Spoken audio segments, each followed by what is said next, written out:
welcome to Linden Hill. My name is Cher. Thanks so much for stopping by the channel. Little different setup today. We are up in Virginia visiting my parents, so I thought I would take advantage of sweating outside so you all had a different viewpoint.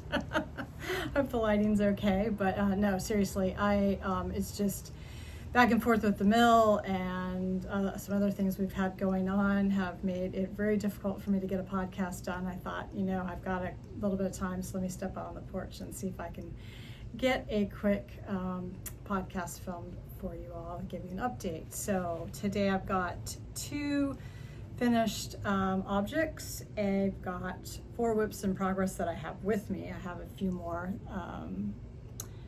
as well, and I'm obviously dealing with a different camera setup, so bear with me. Hopefully it'll all be okay. But definitely wanted to, it's been a while, I've not been regular with the podcasting.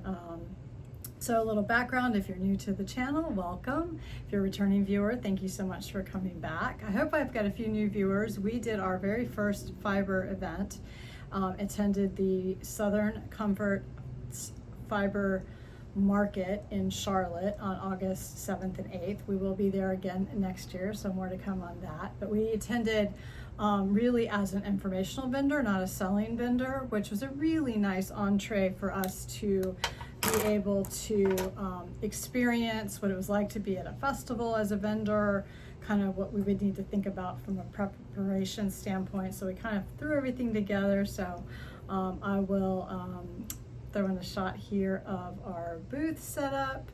I will say it was wonderful to be part of that vendor community. It was a really nice size event. Highly recommend if you have a chance to go to one of the future ones if you were there and we've met you. I was really glad to talk to so many people, and we've had just a very enthusiastic welcome of being the new mill in South Carolina. So that was really a lot of fun, and hopefully we get some new client relationships out of that, and some new farm relationships, just for us from a buying perspective for our fiber. So I will do a knitting update here at the beginning. I'll do a quick little mill update at the end, and we will get started. So for my finished objects, I'm wearing my first one, and what I'm going to try to do is do some B-roll to put probably here later. But what I'm wearing right now is my, not in a good stand-up place, is the Wildvine Tank. This was a pattern by Anniina Juuti that I did as a test knit. This is knit with Knit Picks Lindy chain, which is a cotton linen. I think it's 70% cotton, 30% linen, maybe. I should be careful when I say that, and I don't know for sure, because I'm not sure how I'm going to edit. This may be a little bit different than my usual editing, but anyway, a cotton linen blend that I held double. Black lace, and the main part of this lace has a central double decrease. It was tough, but the pattern, I love the pattern. This pattern is very well written. I've talked about it before, but just to hit a couple of highlights. You do quite a lot of the finishes as you go. So there was minimal finishing at the end, which I really always appreciate when I'm kind of like, you get to the end of the project and you're just kind of ready to be done.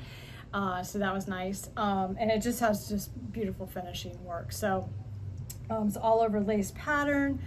What I have noticed, and I'll have this comment about my other one as well, is that I did swatch. I did try to account for the growth. The growth that I was seeing on my swatch was widthwise, but I knew because of the pattern and the heaviness of the linen, it's quite heavy, although I would say it's quite comfortable. I don't know what the temperature is here today. My watch will tell me. We're in the 90s, upper 90s probably. And I'm finding it very comfortable. It's also nice because it's quite lacy. I didn't know if I could just wear an Oliver lace tank with the holes. I've found it fine. So actually that might open up some other patterns to me that I've been kind of saying, no, I don't know if I want to have holes showing in my shirt. So it's all good. They're not so big that you just see them. But anyway, my bra is here and the underarm is here. So I don't think that's the pattern. One, I'm very high busted, short waisted, so I did believe knit to pattern, and I probably should have shortened. So if I did again, I would shorten. But secondarily, I think that is the linen stretching out. So something I need to be, that with plant-based fibers, you're going to have more stretch, more like a superwash would. So, but she's going to have a cardigan pattern. I liked this pattern very, very much. I liked knitting it. I would like to do it in a wool. So the cardigan will have the same stitch pattern, and I would probably knit that this winter in a wool or in the spring from one of our farm yarns. So definitely recommend. And again, that is the Wildvine Tank by Anniina Juuti. My next finished object, I think I talked about this on the last podcast as well, is a ranunculus. Pretty well, I will suffer. Hold on for just half a second. I knit this out of Universal Yarns Dunescape, which I think is a very comparable substitute. It's milled it's Universal Yarns is a North Carolina company. I think that might be milled in Turkey actually, but it's that same as like Drops Bell or Sandusgarn Lena, kind of a DK weight cotton linen viscose. Sorry, my microphone might blur here for a minute. Hopefully the microphone's picking up right, but bear with me a second. Anyway, so here she is. Again, I'll put some B-roll in. But this one I also noticed as I wore it the first day, this neckline that I thought, oh my gosh, I thought I did the wide neckline, got bigger and bigger and bigger. So let me take it back off real quick, and I'll talk about it so I'm not covering up the microphone. So I did this one, if you have not done the ranunculus, or you're avoiding it because it's super popular, it is a really versatile, fun knit. And I talked about this quite a bit on the last podcast. This is my third one. Yes, my third one. My very first garment was a ranunculus.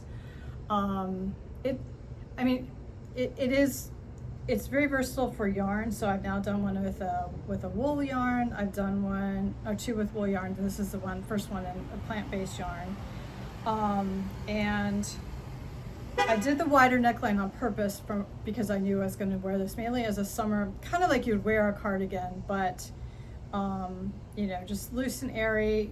I knit it on the recommended size 10, US 10, which I think is 6mm needles.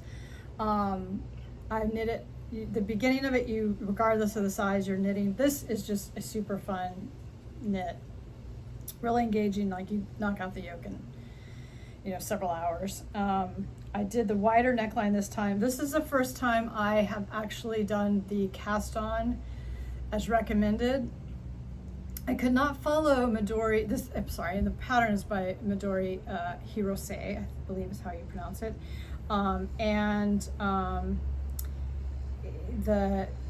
This first time I've actually done the neckline she recommended as a cast on, and I found it very easy, but I could not follow her particular tutorial. I used one by Roxanne Richardson. I think I referred to that in the prior podcast link.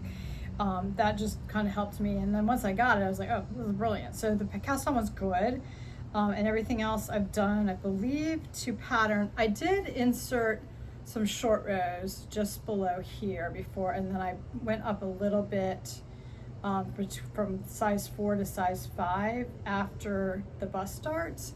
I don't think I needed the bust darts, and if I turn this around, you can see my front is hanging down quite a bit longer. Now, the bust darts do that somewhat on purpose, but I think it's more than it needed to be, particularly with the wide neckline. And because I sized up a little bit, some of my things that should be more fitted are a little oversized. I think it's totally fine for this. I did this one with kind of 3/4 sleeves. They come to about my elbow. I'm really happy with that length because of how I'm wearing it. I'm wearing it as I'm going in and out of air conditioning or in the car, you need a little extra layer. And I'm loving it, and I love the yarn. As you know, I'm a huge fan of Drop Spell as well. I've not used the Sandos Garnlina, but honestly, for the cost of this one or the Drop Spell, I don't know that I'd feel a reason to even need to try the Sandos Garnlina. It's the exact same fiber composition. So really, really happy with that. So definitely would recommend that. If you have not tried it, it's a fun knit, and you can knit it open gauge, you can knit it more closed gauge, you can play around with your fiber types. So just something a little different and fun to play with. So those are the two finished objects that we have this week. Moving on to whips. So works in progress. I am really putting, because we're doing so much traveling back and forth between home in North Carolina and the mill in South Carolina, I have been using this bag that I showed last time, and I've been keeping two projects in it. So up till recently I had my Aestiva tee that I'll show you in a moment, and I had the Ranunculus in there. I now have three projects in there because two of them are hats, and I'll show you that. But what that does mean is it just makes it very easy for me to have, a kind of stockinette project and maybe a more complex project, and just have it on the go and easy to carry or get in the car or whatever. But some of my bigger projects have been getting a little less love. So we were home several days this week, and up here I find it easy to travel with more project bags.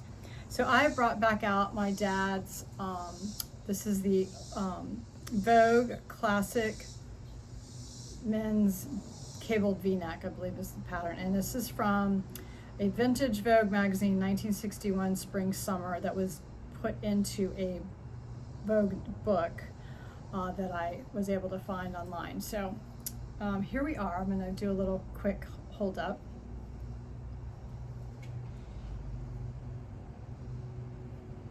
So not a whole lot further, and I am working on a project vlog for this, but what am doing is the sleeves. So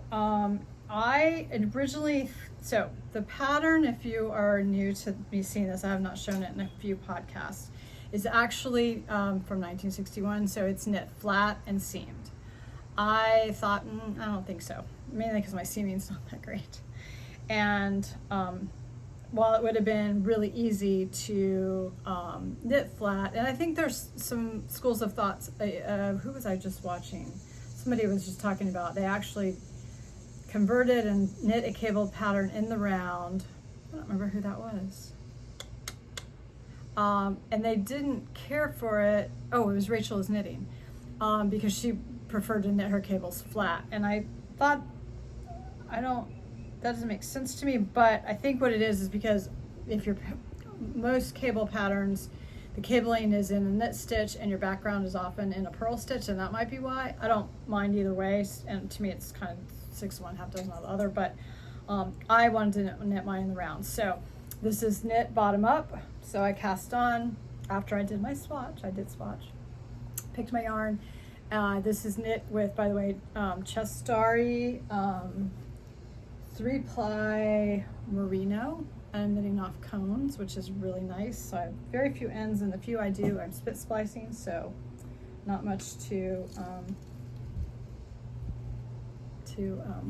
weave in, which is great. But anyway, you start bottom up, you knit your ribbing, and then I knit my 2 panels up to the sleeve split. Then I split, put the back on hold, or I think in this case you put the front on hold, knit the back, then knit the front. And then I went ahead and picked up for my neckline because I was just worried about how that would do. I've not blocked this yet, so you will actually see every time I wash this, you really get a great sense for the sheepiness and of the wool. You get there's a little bit of clean vegetable matter in here as you knit through, and when I rinse it, of course I've also been handling it. The rinse water is quite dirty, or my wash water is quite dirty. Anyway, so I knit that, and then it is supposed to be the sleeves also cuff up, flat, and seamed. So I wanted to have the set in sleeve, but I wanted to, so wanted to knit it top down so I could really do the edging. So I've knit these with a sleeve cap. So essentially I've picked up around the sleeve, I've knit short rows in pattern till I got to the part where it was about here, and then I've picked up in the round and I'm knitting. I originally thought I would knit these 2 at a time, but I actually found it so confusing. One would switch pattern before the other. Anyway, it was a mess. So I've got them on 2 9-inch circulars, and that's working much better. So what I'm doing is knitting 1 full chart repeat on one sleeve, 1 on the other. I actually have separate little, I have a Highland cow on here. This is from, I think, I can't remember the name of the maker. I got it at Maryland Sheep and Wool. And then I've got a sheep one on here. And in my chart, I have them labeled cow sleeve and sheep sleeve. I mean, right and left would work too, but then I'd have to hold it up and figure out which side I was on. But anyway, all we have left is the sleeve. So I'm really trying. Birthday is coming up quickly. That would mean a year since I started this project, or at least since I envisioned it, and I would like to get it done. So hopefully we'll have some good knitting time for the rest of this week and be able to get that. It's still probably a few weeks off, but I think we're closing in on getting it complete. So that will be really, really great.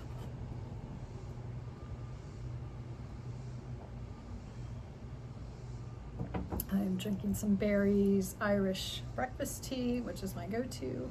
Even in hot weather, I still love soup, but I still love hot tea. I'm not sure if it's probably unusual, but all right, so I will talk about my next thing. So the next project, you've also seen this one, but we're at a good place to show you. So this is the Aestiva tee by Rachel Costello, and I am knitting it with, I think this one I do have a ball band, with Knitty McPurly. So if you watch Devin has a podcast, which I really enjoy, Virginia Woolen Spun,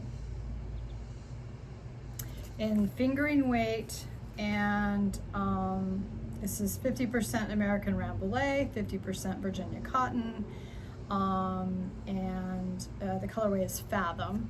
So this is spun for Devin, for Knitty McPurly Yarn Co. by Cestari, the company that I've bought my other yarn from, and you've seen quite a lot of my project. I really love when you can get a regional yarn, which might be how I ended up with a mill. But anyway, so it's a really pretty, I've talked about this before. I do think it's comparable to Siona by Wool Dreamers, but you can get it in so many more colors. So I think if you're looking for something that's more really what a color, and weights, by the way, you can get it in different weights as well, and it's nice. So it's a little more pricey, but you get a very custom yarn, and you support a small a family-owned mill and a small business. So I think that is a win-win. And we are here. Let's see if I can hold this up in a good fashion. So I'm knitting this for my mom. We did a try on today, and I'm super pleased. So this is an interesting pattern. This is probably the most complex yoke I have ever knit. You actually cast on right here, and you're knitting out your saddle, and then it has quite a lot of shaping that I think just makes a really nice fitted shoulder, and then you have a little bit of a modified raglan as to finish it off. And I'm happy to say that the fit was good. I did put in the size, there's like size 1 and 2 bust darts, or maybe it's A and B, but I did the first one, just add a little bit, and it's a really good fit. So we're getting a nice horizontal line front to back, which is exactly what you want with the bust darts. And so I've gone ahead and broken the yarn, because what I want to do now, besides the fact that I'm now knitting in the round on, I think it's 4mm needles. which is not that small, but it just seems like a long time to get around that row. But anyway, so anyway, I've broken it off. I'm gonna go ahead and pick up the neckline and just make sure that I have a good length. You know, that'll just sort of set everything. Pick the neckline. I may go ahead and do the sleeves, and then I just have to knit the rest of the body, bind off, and be done. So that one's cruising along. That was a Mother's Day birthday gift this year, so I feel like we're doing pretty well on that one. And so that again is the Aestiva Tea by Rachel Costello. And then I did make notes today, so I don't forget anything. My next one, this was a cast on. I really just needed something that when we were traveling several weeks ago, I could just kind of pick up and down. I also had everything I had was on very small needles, so I wanted something that was easy to on my hands, a little bit larger size. So this is on, what size needle is this? These are on, it's on a 5mm US 8. I think it's a 16-inch circular. This is the Tromsø hat. This is by Joji Locatelli, and the yarn is Blarney Woolen Mill Tweed, and the colorway is 1FC4727. It's this pretty rust tweed with all these speckles. I just love it. I have a Saglan sweater, which is a pattern by Albiona McLaughlin, in this, so I wanted a hat to go with. So you knit this for an, I did the first time I made my tail. Here's a knot. When my hat is the size of the length, then I'm ready to do that shaping, the crown shaping. Can't talk today. So I don't have to carry the tape measure around, although I usually have it. This is 1x1 rib, so it's just really nice, you know. And I just want to know something. Don't want to think about it. You know, it's like 13 inches of 1x1 rib. So that is going well. It's just sort of a background project, so it'll get done when it gets done. And that is that. I'm finding I'm liking the hats for doing samples of our yarn as well. And I wanted a project while we were at the fiber market. I didn't get very far while we were at the fiber market, but what I did was cast on with some of our mill spun, our Linden Hill Farm and Fiber Mill Jacob. This is a 2-ply sport weight. I just love the color. Oh, I love Jacob. This is one of the first few fleeces that I bought, so it's nice to have it spun up into yarn. And I cast on this one the Guilloche Beanie, which is a pattern by Albiona McLaughlin. It is the texture will show it. I liked it because it has the texture. I think it's coming through pretty well. And in her description of the pattern, she talks about it being like a Fabergé egg pattern, which I think is really cool. So the pattern is starting to come through. It actually shows it pretty well on the camera. I'm sure the yarn will plump even more after blocking. So this is one, it's a 10-row repeat. 2 of the 10 rows are 1x1 cross stitches. I don't think they're actually called cables, but you do it similarly all the way around. So those take me a little bit of time, and then the rest of it's just quite straightforward. So I do have a little marker on. I think I'm in the 3rd repeat. I think it's 6 that I do before the crown shaping, although some people have said they did it 5 was enough. So I'll kind of have to see how it looks. It's not a fold up, it's just a regular beanie, so pretty short 1x1 rib here at the bottom. Anyway, the yarn's super nice. I can't wait to get the shop online for you all. I know several of you all are waiting and asking. The goal for getting the online shop up and running is probably mid-September, so please stay tuned. We'll have more information on that if you want to be notified via email also, I welcome you to take a look at our webpage, and there is a place where you can sign up for our newsletter. Be sure you click the yes to marketing, although I'm not sure a newsletter is really marketing, but anyway, that's the rule I've been sort of following. So if you've just signed up as a contact and have not checked off for marketing and you're not getting the email or newsletter, that may be why. But informational things is out there. So the website also has information on our fiber mill services if you're interested in that. There is a calendar page that says where we'll be for different events. I know one of our next upcoming places for fiber pickup will be the Southeastern Animal Fiber Fair in Fletcher, North Carolina, near Asheville in October. I think we're there the 23rd and 24th. So that's a possibility, and it also has the days, usually a couple of weeks out, that we're going to be in the mill. So if you are looking to drop off fiber or you want to come visit us at the mill, we just ask that you look at those dates and then call us and let us know so we know what to expect folks as well, so we can plan your visit, and we would love to have you. So what else is going on? Yeah, so I'm finding it difficult. I keep wanting to film when we're in the mill, and then I just get absorbed in the actual processing operations and I forget. So you're seeing small clips here and there once in a while. And what I do have this week, I just processed some fine Shetland, so I will put a little clip of that at the end, and I think it starts with this. So this was very, very fine Shetland.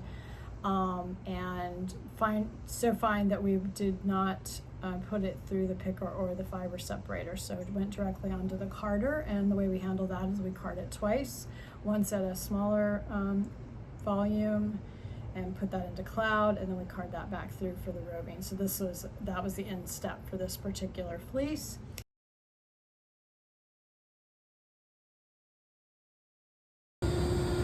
Carding up some black Shetland today.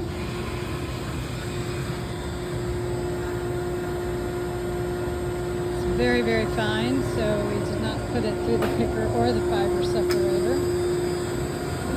We double carded it. It's beautiful roving coming out.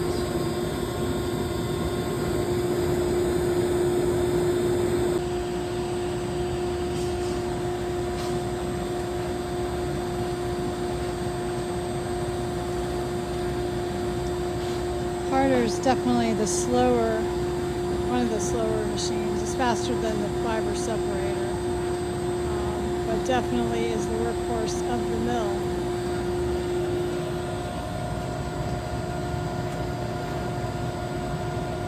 The fiber is going through the belts through a series of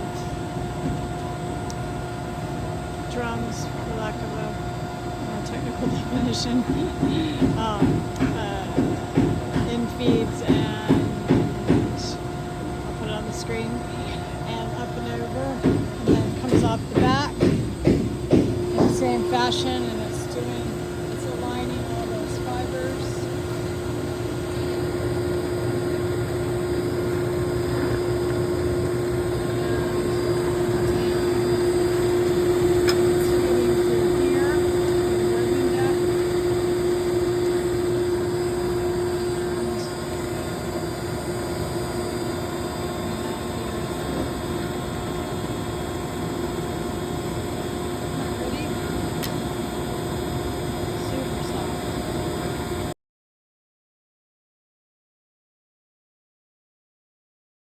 And it turned out just beautifully, and I think the client's really happy with it, so I'm happy about that. We had the opportunity to do some dyed roving for another client, so I will try to insert a little bit of footage on that as well. Here is our first dyed wool going through our processing at the mill. Isn't this lovely?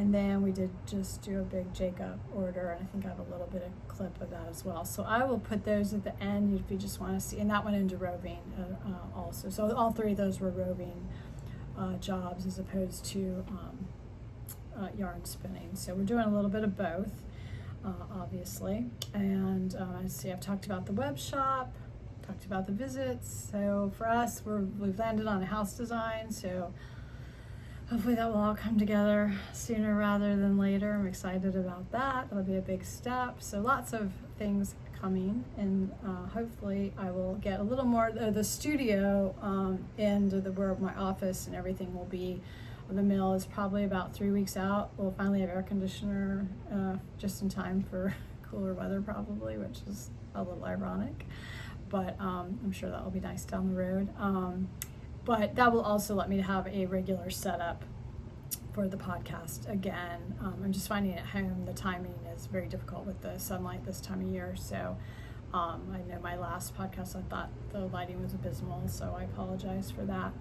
But anyway, we'll have that, and I'll hopefully get on a little bit more of a regular schedule. But in the meantime, apologize and hope you'll hang with me for being a little bit less regular in the uploads, but I will upload when I can and when there's some interesting stuff. So I would love to know what you're working on. Drop a comment below. If you have any questions, please don't hesitate to reach out. And also I always put links to the folks that I talk about, shops and stuff in the show notes. That might be a little bit delayed on this one because I want to get this video posted, but it'll follow shortly. And if you have any questions in the interim, don't hesitate to reach out. So with that, I will wish you happy knitting, crochet, spinning, dyeing, and weaving. Thanks so much for spending a little time with me. I hope you have a great crafty week, and we'll talk soon. Bye, y'all.